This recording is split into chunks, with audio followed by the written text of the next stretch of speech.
유진 피터슨이라는 분이 예레미야서를 강해를 했는데 그 강해서를 보면서 제가 참조를 했습니다. 근데 거기에 보면 서두에 이런 말이 있어요. 어떤 소녀가 이렇게 강가에서 물을 길어오는데 한쪽 물지개에 그 물통은 구멍이 났어요. 금이 가서 물이 새는 거예요. 그래서 물을 강에서 길어오면 길어오는 과정에 많이 물이 빠져버리고 말아요. 그래서 어느 날 이제 의인법으로 그 물통이 깨어진 물통이 자기를 사용하는 주인에게 이렇게 물어요. 주인님 왜 깨어진 제 통 이렇게 버리지 않고 쓰시나요? 그러니까 그 통이 그 소녀가 너는 알지 못하는 게 하나 있어. 내가 너를 강에서 물을 길어올 때 네가 물이 이렇게 흐르면서 길가에 물을 흘리고 오는데 그게 길가에 꽃을 무성하게 자라게 물을 주는 거였어. 이걸 알고 있으면서도 너를 썼는데 내가 너를 사용하는 것은 그런 목적이 있었단다. 우리가 인간은 어떻게 보면 도구예요. 우리 그리스도인들을 병기라고도 표현을 했고 그릇이라고 표현을 하기도 했고 또 하나는 하나님의 도구라고 이렇게 표현을 하기도 했어요. 그런데 우리 인간 됨됨이를 보면 우리 그릇으로 비유해 보면 우리는 어떻게 보면 깨어진 실격자들이에요. 하나님 앞에 쓸만한 그릇이 안 돼요. 우리가 시골에서 사기 그릇을 쓰면서 우리가 밥그릇에 밥을 먹었는데 아무리 가난한 집에도 그릇에 조금만 이렇게 깨어지거나 흠이 생기면 그릇을 갖다 내버려요. 그런데 하나님은 우리 그릇, 깨어진 그릇과 같은 우리를 버리지 않으세요. 하나님이 우리를 귀하게 사용하신다는데 그래서 이 깨어진 그릇일수록 어떻게 보면 하나님의 향기가 더 아름답게 나요. 참 특이합니다. 우리가 그냥 흔하게 먹는 과일 가운데 귤이 있잖아요. 귤도 그냥 나무에서 따서 먹으면 시고 맛이 없다는 거예요.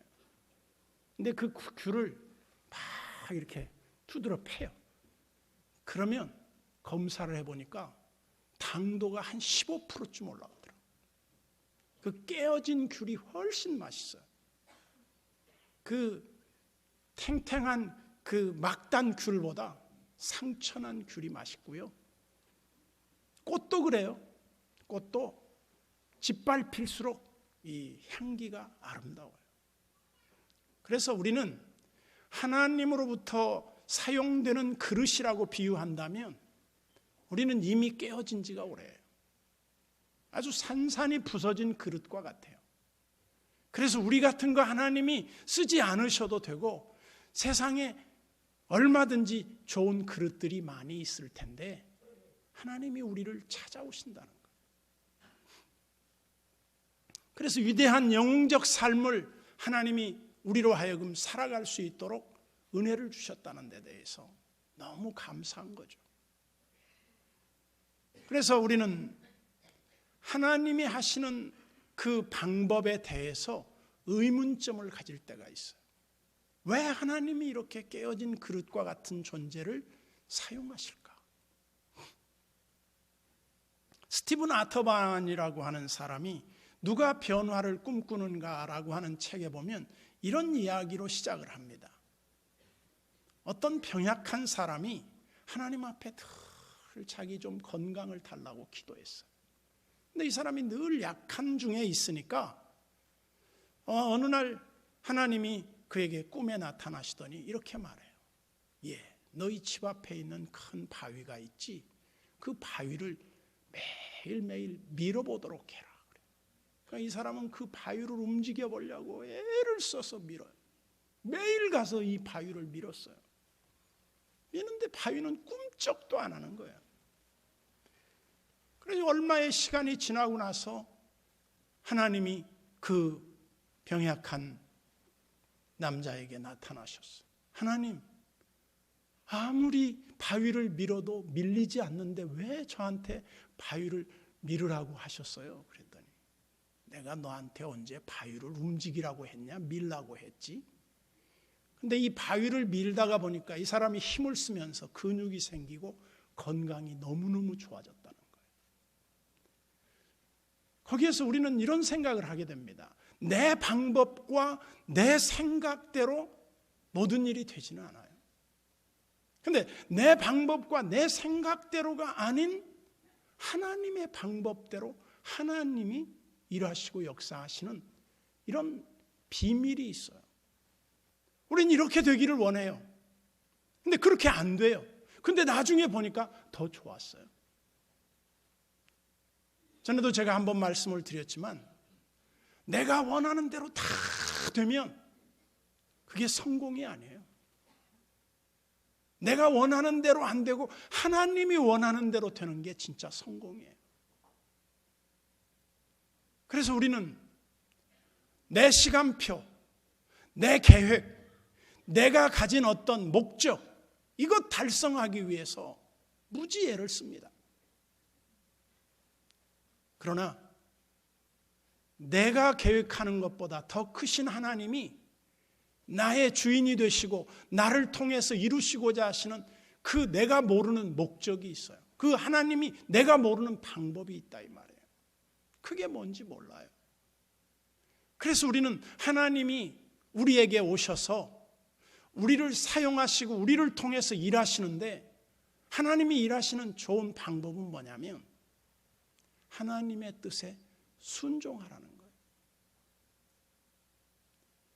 나의 원대로 하지 마옵시고 아버지의 원대로 되기를 원하나이다. 이것이 우리 그리스도인의 최종적 기도에 늘 마무리를 장식하게 돼요. 그래서 하나님, 저는 이렇게 되기를 원해요. 그런데 나보다 더 크신 하나님의 그 심오한 계획이 있을 텐데 내 계획보다 크신 하나님이 가장 좋은 길로 인도해 주시기를 원하고 하나님의 뜻대로 되기를 원해요. 그래서 주님한테 맡겨버리는 거예요. 그런데 오늘 한 사람, 유진 피터슨이 2018년 11월 30일 날인가 세상을 떠났더라고요. 난 몰랐는데 책을 보면서 깨달았어요. 그러면서 그분이 그 아들 되는 사람이 아버지의 그 돌아가신 이후에 아버지를 그리며 서문을 썼더라고요. 그게 이제 이 유진 피터슨 씨가 쓴 예레미야서 강해의 첫 출발이었어요. 그러면서 그는 이렇게 말했어요. 세상에는 그릇과 관이 필요하대요. 그릇은 무엇을 담아내는 것이라고 한다면 관은 옮겨가는 거예요. 근데 관을 편하고 아름답게 만들면 안 된대요. 그러면서 자기가 아버지가 돌아가셔서 관을 만들어서 그 관에 그 아버지를 모셨는데 자기가 유튜브를 보면서 관을 만드는 법 다 참조해서 했는데 잘 안 되더래요. 그래서 그가 사용한 건 우리식으로 말하면 꺽쇠 같은 것이고 이제 그 사람들은 이음쇠라고 그랬더라고요. 이렇게 디귿자식으로 해갖고 뾰족해서 이 나무와 나무를 이어주는데 그걸 못을 박아서 견고하게 붙들어주는 거죠. 하나님은 이음쇠가 필요 없이 우리를 완전하게 만드신다는 겁니다.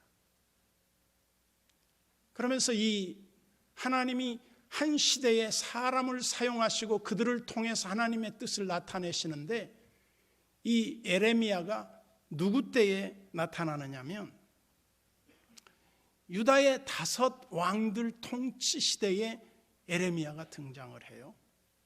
그래서 주전 626년에서 587년 예루살렘 멸망 후까지 기록이 되어 있는데 여기에서 우리가 깨닫는 게 하나 있어요. 하나님이 인간을 찾아오신다는 거예요. 우리가 하나님을 찾아간 것 같지만 이미 이러기 전에 하나님이 우리를 찾아오신 거예요. 하나님이 우리를 찾아오시지 않으면 하나님께로 나올 사람이 아무도 없어요. 아브라함도 하나님이 부르십니다. 모세도 하나님이 부르십니다. 그리고 오늘 이 어린 예레미야도 하나님이 부르세요. 우리가 사람들이 생각할 때 하나님이 어떤 사람을 특별하게 사용하시고 도구로 쓰시려고 할 때 하나님의 어떤 방법이 있는데 우리 인간은 경험을 중시해요. 어떤 노하우를 봐요. 그리고 어떤 방법을 찾아요. 그런데 하나님은 그런 걸 안 봐요. 하나님이 보시는 유일한 기준이 뭘까를 보니까 하나님 말씀에 순종하는 사람을 찾는 거예요. 순종하면 되는 거예요. 그래서 하나님이 이 예레미야라는 사람을 어떻게 알고 오셨느냐 하면 성경은 그렇게 말해요. 네가 복중에 짓기 전에, 즉 네가 사람으로 잉태되기 전에 내가 너를 알았다. 그리고 네가 세상에 나오기 전에 내가 너를 거룩한 그릇으로 구별했다. 얼마나 충격입니까? 장로교 교리가 뭐냐면요, 예지 예정론이라고 그래요.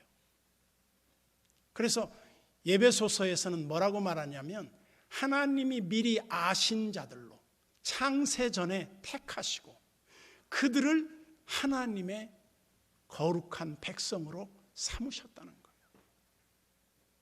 그래서 여러분들한테 예정했다, 선택했다, 이 말은 일반적으로 쓰는 말이 아니에요.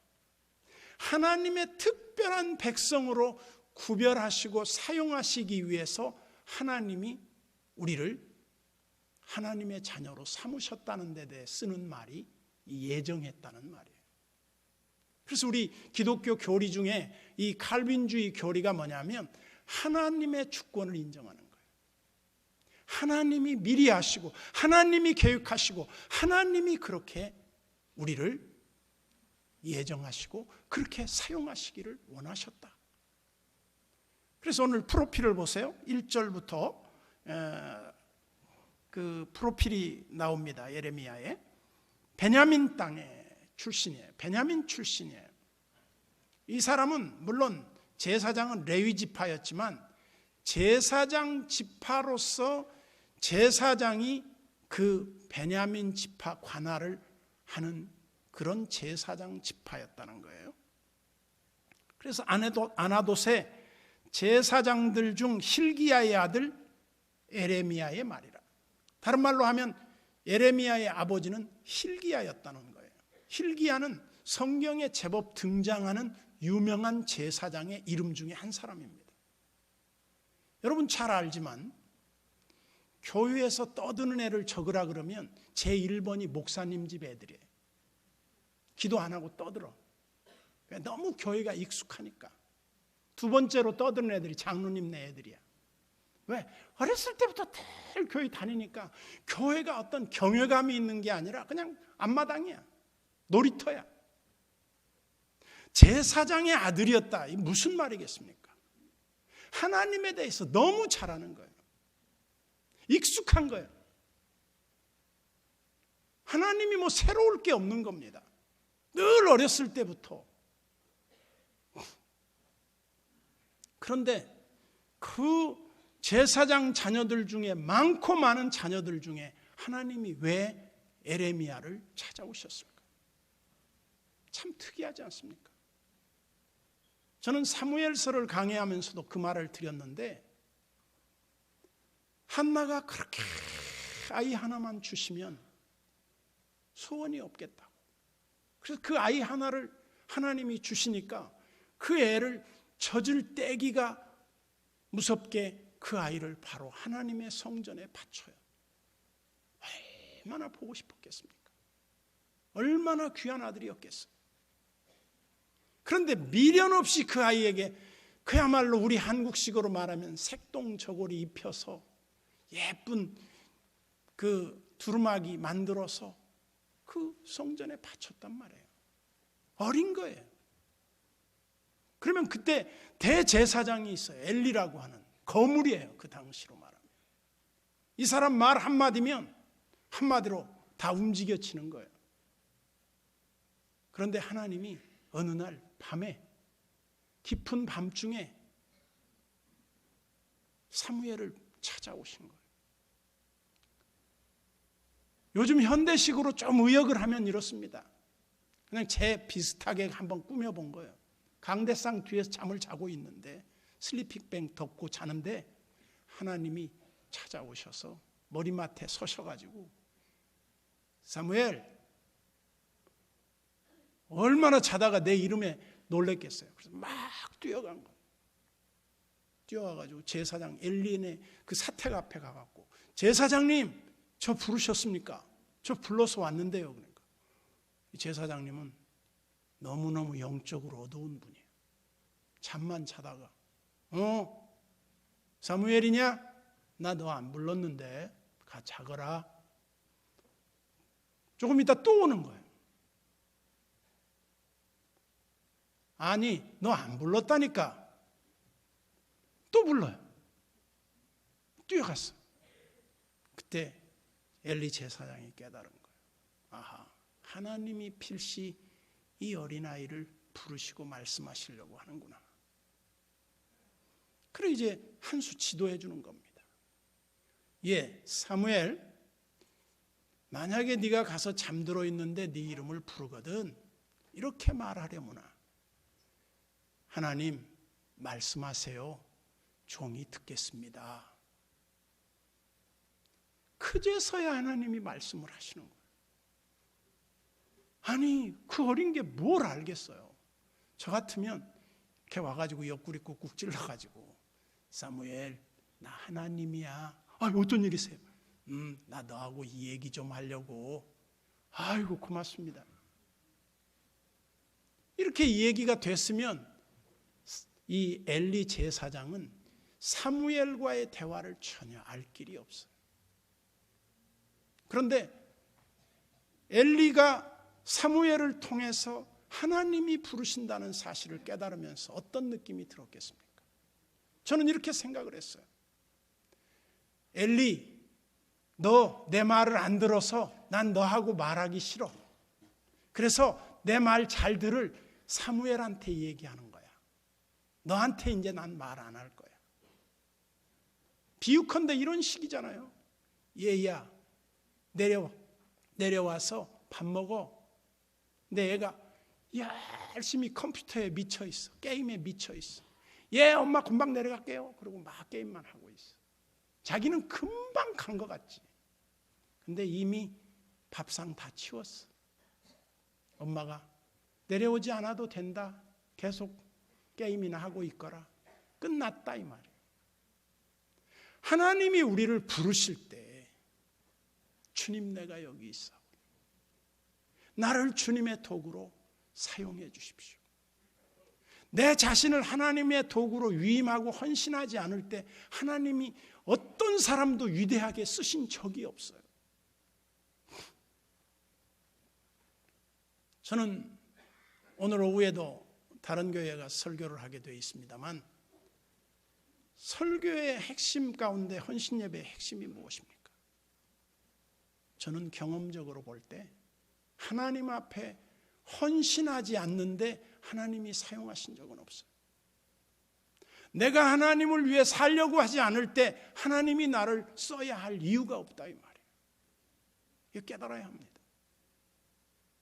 수많은 위대한 지도자들이 어떻게 말했어요? 하나님, 저에게 이런 은혜를 주신다면 약속을 하는 거예요. 제가 하나님을 위해서 이 일은 꼭 하고 싶습니다. 이건 거래가 아닙니다. 하나님 앞에서 우리 그리스도인의 본분이 뭐냐면 하나님이 내게 주신 은혜를 내가 결코 잊지 않고 갚겠다고 하는 그런 서약이 들어있는 거예요. 수많은 직분을 받을 때 우리는 서약을 합니다. 하나님, 나는 이러이러한 사람이 되겠습니다.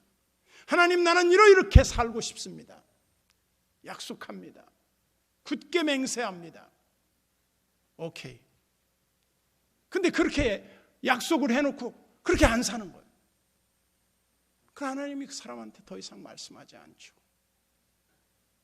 그런데 우리가 하나님 앞에 나아가서 하나님이 이렇게 하겠습니다 해놓고 하나님을 기억조차 안 하는 거예요.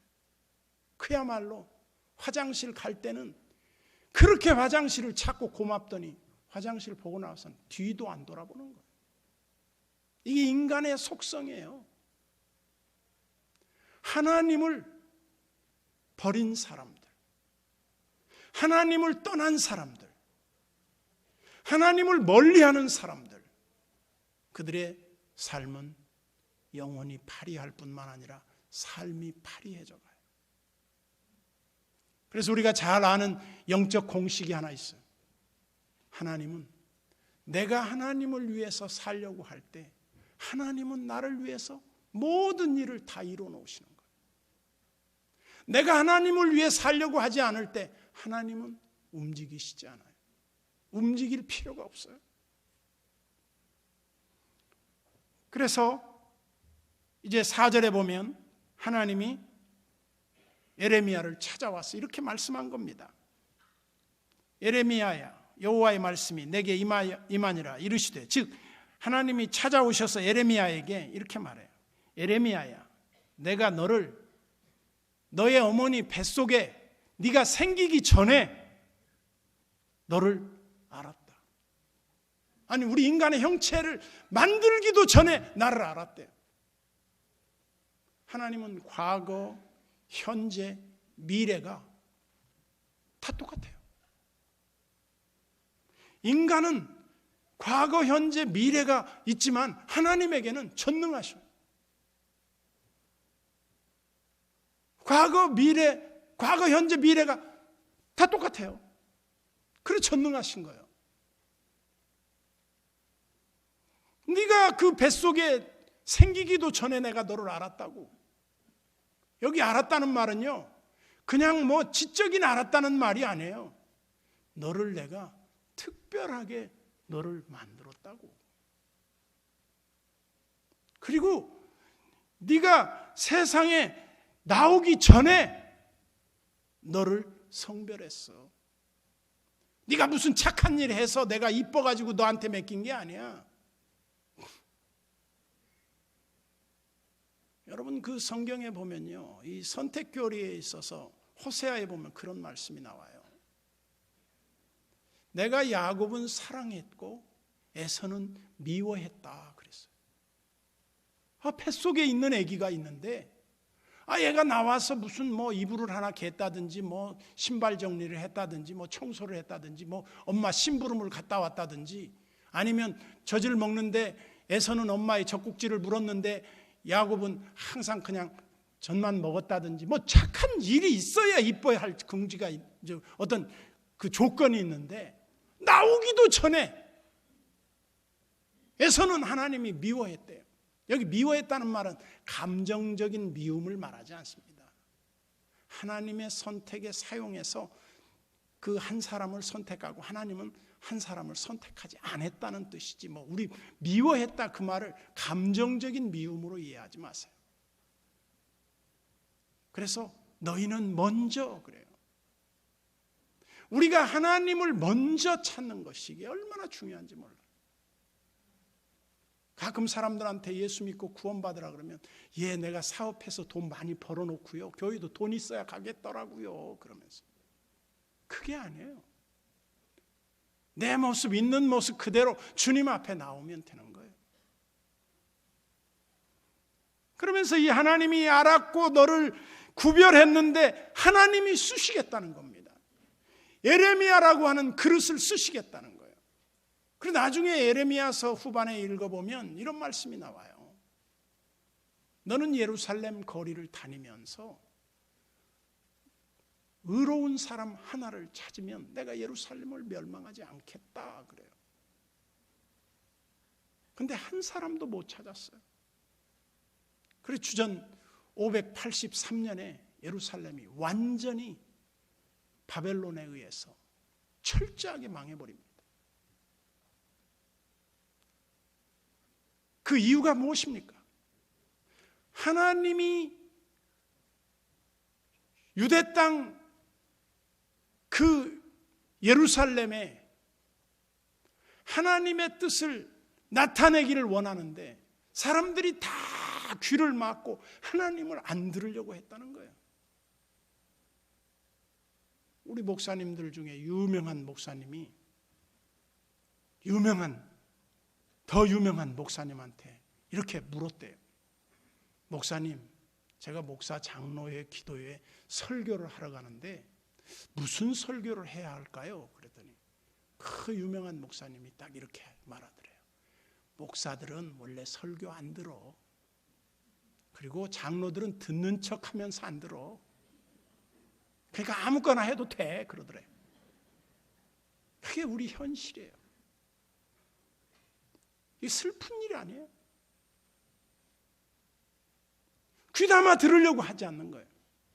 여러분, 영어 단어에 히어링이라는 단어와 리스닝이 있어요. 히어링은 그냥 지나가면서 들리는 거예요. 근데 리스닝은요, 들으려고 귀담아 듣는 거예요. 하나님의 말씀은 리스닝 하는 거지 히어링 하는 게 아니에요. 하나님의 말씀을 잘 들으면요, 하나님이 오늘 내게 무엇을 말씀하고 내 인생에 해답을 주시는구나가 딱 들려요. 그러면 아멘 할렐루야 하고 가면 되는 거예요. 그게 안 들리면 죽은 거예요. 그래서 교회는 성령이 교회들에게 하는 말씀을 들을지니라 그랬단 말이에요. 안 듣는 거예요. 그래서 이 예레미야가 하나님의 말씀이 들렸다는 것은 뭐예요? 들으려고 했다는 거죠. 리스닝을 한 거예요. 그러면서 6절에 보세요. 내가 이르되 슬프도소이다 주 여호와여. 하나님 너무 슬픕니다. 왜냐하면요, 저는 나이가 너무 어려서 말할 줄을 몰라요. 하나님 잘못 찾아오신 것 같아요. 제가 아니에요. 유능하고 똑똑한 사람들 찾아가세요. 그런데 하나님이 7절에 이렇게 말씀해요. 여호와께서 내게 이르시되 너는 아이라고 말하지 마라. 내가 너를 누구에게 보내든지 너는 가며 내가 내게 무엇을 명령하든지 너는 가서 말하면 돼. 내가 보내는 곳으로 가고 주님 말씀하시면 내가 나아가리다. 주님 말씀하시면 내가 멈춰서리다. 나의 가고 서는 일 주님 앞에 있으니 오 주여 나를 이끄소서. 참, 우리가 하나님 말씀에 붙잡힌다고 하는 거 얼마나 복된 일인지 몰라요. 제가 요즘 새해 들어 성경을 읽었어요. 정말 열심히 읽으려고 했었어요. 지금 사도행전 거의 끝부분 읽고 있어요. 성경을 읽는 여러분, 성경을 읽으면서 하나님의 말씀이 들려야 돼요. 하나님의 말씀이 여러분들을 붙잡아야 돼요. 하나님 말씀과 상관없이 사는 사람들이 많아요. 그래서 하나님이 예레미야를 찾아오셔서 내가 너의 누구한테 보내든지 가며 내가 어디로 가라고 그러든지 넌 가라. 예, 알겠습니다. 그거는 제가 하겠습니다. 위대한 한 사람의 생애가 어디에서부터 비롯되느냐? 하나님 말씀을 듣는 데서부터 시작돼요. 올 한 해 여러분들이 하나님 말씀을 귀담아 잘 듣고 순종하시다가 더 큰 하나님의 세계에 여러분들의 역사의 무대가 펼쳐지시기를 주님의 이름으로 축원합니다. 하나님 아버지, 은혜를 감사합니다. 우리가 하나님 앞에 은혜를 입고 여기까지 왔습니다. 나의 나 된 것이 하나님의 은혜로 된 것임을 결코 부인할 수 없습니다. 하나님이여, 우리에게 말씀하옵시고 만나주시고 우리가 그 말씀을 정말 가슴으로 듣고 주님의 뜻에 즐겨 순종하여 하나님을 기쁘시게 하는 자 되게 하여 주옵소서. 예수님의 이름으로 기도드리옵나이다.